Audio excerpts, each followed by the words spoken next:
I'm doing a surprise dish tonight for Michael. I don't know if he'll like it or not, but I like it. It's a good pea soup. And we're going to start out here with 5 tablespoonfuls of butter. And we're going to put that into, I call it a large saucepan because of how much liquid we add to that. And I'm just going to drop that in there, turn the heat on, let that begin to melt a little bit.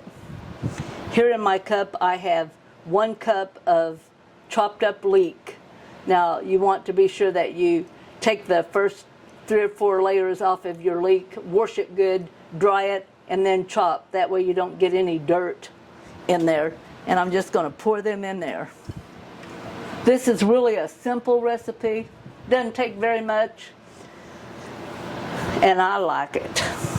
I'm going to let that melt down, begin to saute those leeks, and then we'll add the rest of our ingredients. Okay, it's been about 5 minutes. Our leeks are nice and soft. We're ready to add our ingredients. I'm going to add here 5 tablespoonfuls of all-purpose flour, and I'm just going to stir that constantly, keeping that. And we want this to brown slightly, but you've got to keep it stirring so that it doesn't burn on the bottom. Okay, now it doesn't take very long at all. You want that mixed up really good, because if you don't keep it stirring and moving, you're going to end up with a floury taste, and we don't want that.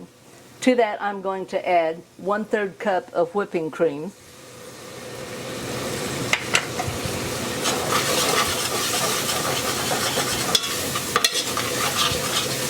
And 6 cups of chicken broth.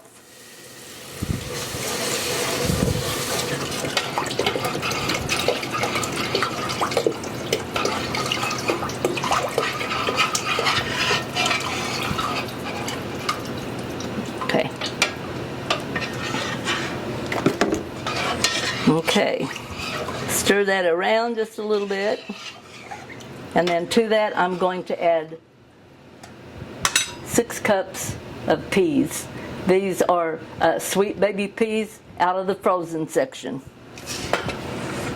And we're just going to stir that, let it sit here and simmer until it begins to thicken all nice. And then we'll add our salt and pepper once it begins to thicken. Okay, we have brought our mixture to a boil and then turned it down and let it simmer for 15 more minutes. Now I'm going to add 1/4 teaspoon of salt, 1/4 teaspoon of black pepper, and at this time, if I had an immersion blender, I would use it, but since I don't, I'm just going to use my good old potato masher. I'm going to take it off of the oven, off of the stove top,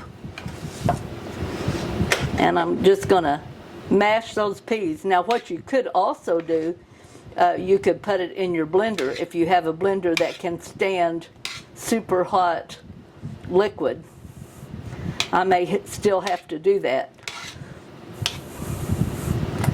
but I'd really like for this to cool down because my blender has a heavy plastic. Okay, I've tried it this way. That's not a good way. It's taken way too long. I'm going to go ahead and put some of this in my blender, and I'm not going to blend all of it at once. I'll blend enough for us to have a little supper and let the rest of it cool just a little bit. It needs to be blended so it's nice and smooth and all of your peas are mashed up.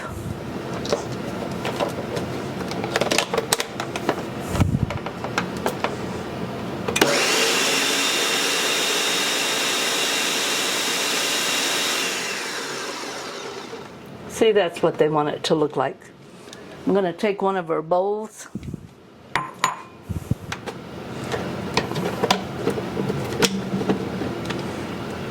Pour a little bit in there. See, that's nice and smooth, creamy.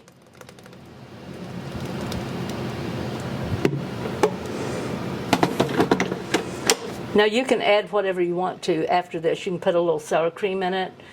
You can put even a few pea pods in it if you want to decorate it, but I'm going to have mine just like this. You might give this one a try. The taste is really good. It's just a little different.